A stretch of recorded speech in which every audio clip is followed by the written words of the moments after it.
welcome to another episode. And today we are at another really legendary tuner here in Japan. A place that I've been personally coming to for about 20 years, probably over 20 years actually. And it's very kind of near and dear to me because I kind of very much like what they do, their style of tuning. And I'm of course talking about Mainz. So Mainz is one of those really well-known and respected tuners here in Japan. So I think, as somebody that's been covering the scene here for so long, I really want to try and show what kind of is behind brands like Mainz, the legend that is Mainz. You've probably all grown up watching, legendary drivers like Keiichi Tsuchiya or Max Orito or Taniguchi, putting Mainz cars and other tuned GTRs through their paces in hot version videos. But a lot of people don't really understand where they come from. And I just love kind of bringing shop tours like this to kind of help people understand the brands and the philosophy behind the tuning ethos as these well-known and respected tuning shops have here in Japan. So I think we should probably go and talk to the president, Niikura-san, and kind of ask him simply what the brand is all about. We're here in the main shop, so this is where customers would come in and wait for if they're doing kind of like regular maintenance that wouldn't take so long. And of course, all around here are a ton of Mainz parts specific to some other cars as well, mainly of course GTR, but they also tune Fairlady Z's or other Nissans, for example, the March and the Note. And another popular upgrade here is the Infinity caliper. We've got various specs of R35 steering wheels, front pipes, titanium shift knobs. They're legendary M3, E36 M3 styled mirrors, a bunch of miscellaneous parts and gadgets. A couple of demo engines here, dummy engines rather. I mean, this is kind of showing you what a complete Mainz engine would look like. You only get the crackle finished blue color if you spec a complete engine build. There's an option for the VR R35 engine to have a carbon engine cover to kind of hide the cast stock inlet manifold.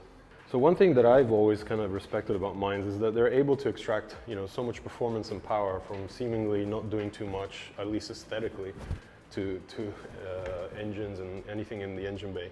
When people change unnecessary products, Mainz sticks to things like the stock plenum or not exaggerating when it comes to like going for higher spec cams or doing crazy things. They've always had a very specific philosophy, which we'll find out soon from Niikura-san, that basically the less you change, the better. Of course, it's up to the customer if they want to customize other parts, but they just concentrate on the important stuff, and that, of course, is performance. And in their kind of philosophy of performance, that means high response, very usable mid-range torque, and an engine that revs out because, after all, the RB26 is a race engine. It was developed and made for Group A racing back in the day. So legendary hot version awards, trophies.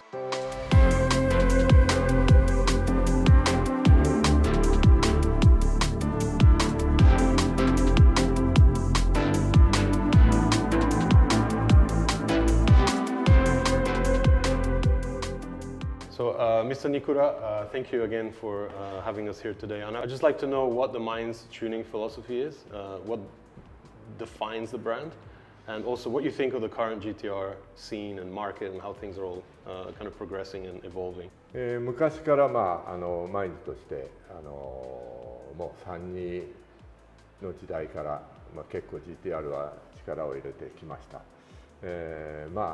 GTR3233334と毎年チェンジというかモデルチェンジというか実際行われてきたんです。それぞれなんていうんですかね、その車32は32のもう GTR、33は33の GTR、34は34の GTR、もちろん35まで来てるんですけども、特にそのなんていうんですか、その古い形の要は GTR っていうのが結構今メインになってきつつもあって、結構その部品の手配とか、いろんなパーツの開発とか、結構大変なんですけども、頑張ってやっております。これは結構やりごたえのある仕事だと思います。うちのですね、マインズのチューニングの仕方というのは、もう僕が、もちろん決めてるんですけども、お客さんの方からもそのマインズらしいっていうのがもう定着してまして、そんなにこう800馬力も1000馬力も上げることは しません。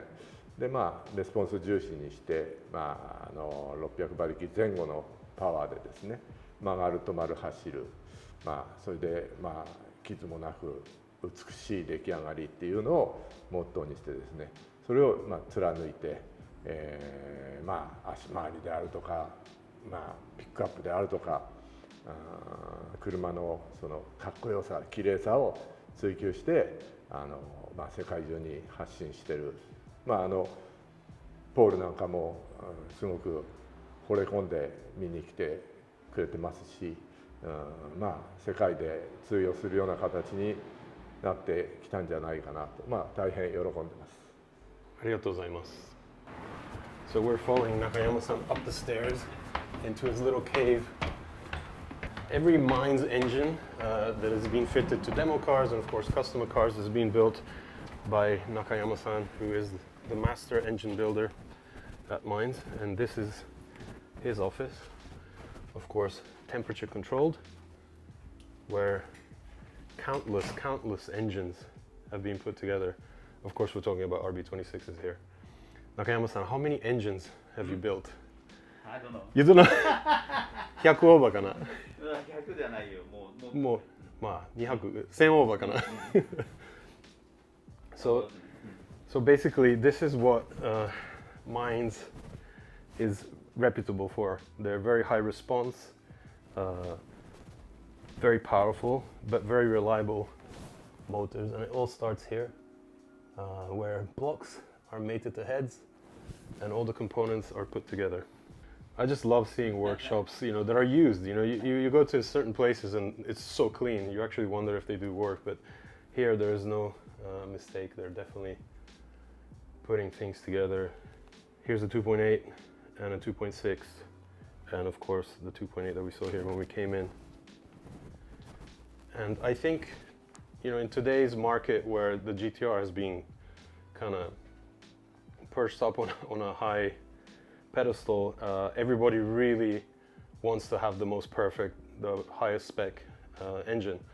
And I think to kind of show you what actually that means for shops like mine, I think we should ask Nakayama-san if we could show the engine block storage, just to see the amount of engines these guys are actually waiting to build, which is pretty shocking when you actually visualize it for the first time. These are all RB26 blocks that are waiting for builds. So you can imagine the time that you have to wait.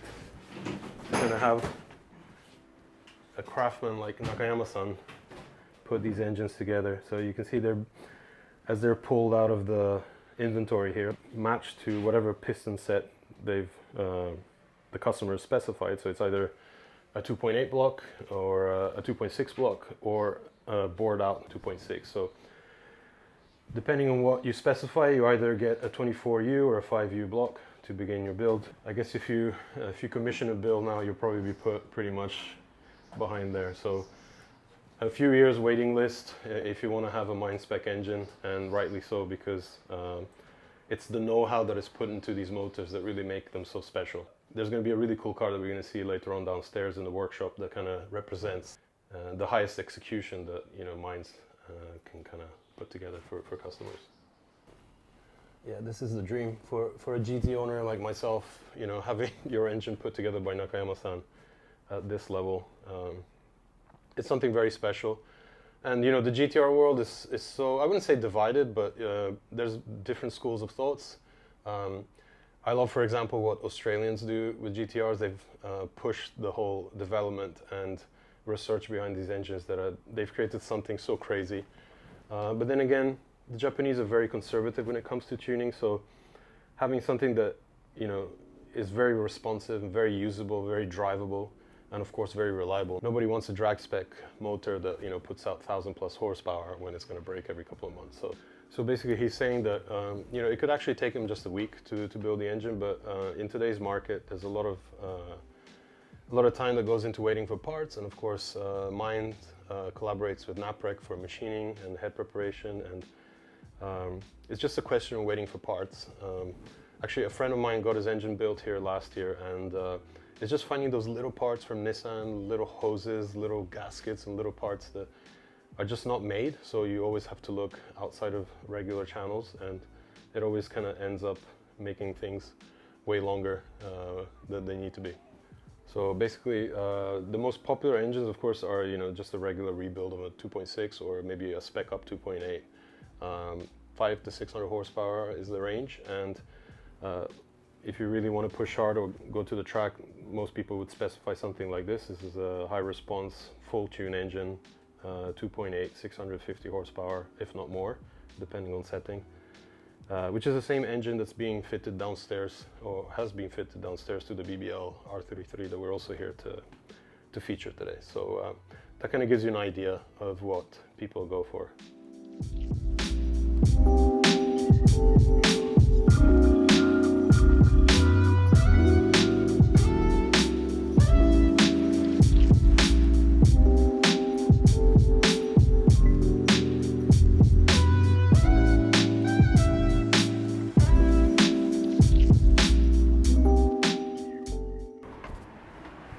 This is not really the entrance a customer would take, but this leads directly into the workshop where the BBL guys are finalizing the R33 project, which is 99.9% done. And after this comes the R34, but we're going to take this car out for the next installment for Mines. That will be in a different, separate video. I think it's such a special thing and such a great opportunity to spend some time with such a impressive build that it really deserves its own episode. It's always such a pleasure to come here at Mines. I hope you kind of get an idea for what this brand stands for, what their philosophy is, and the way they do things it's so conservative that most people will question it, like why is it all so simple? But I just love that they focus on the things that make that difference, that adds to the character of the GTR. And I'll never forget the moment that I took the 34 away from Mines that first time. Just even a simple remap with an exhaust just changed the whole car, just unlocked that potential that the RB26 has, and it just made it so magical. And for that reason, I have always admired Mines and always hoped that maybe in the future I could also upgrade my engine to a 2.8 high response. We'll see how that goes. But anyway, I hope you enjoyed this quick shop tour and chat to Niikura-san. Make sure you check back soon because we have the video coming of the BBL drive. So I hope you enjoyed it. Let me know in the comments what you thought, and thanks for checking in.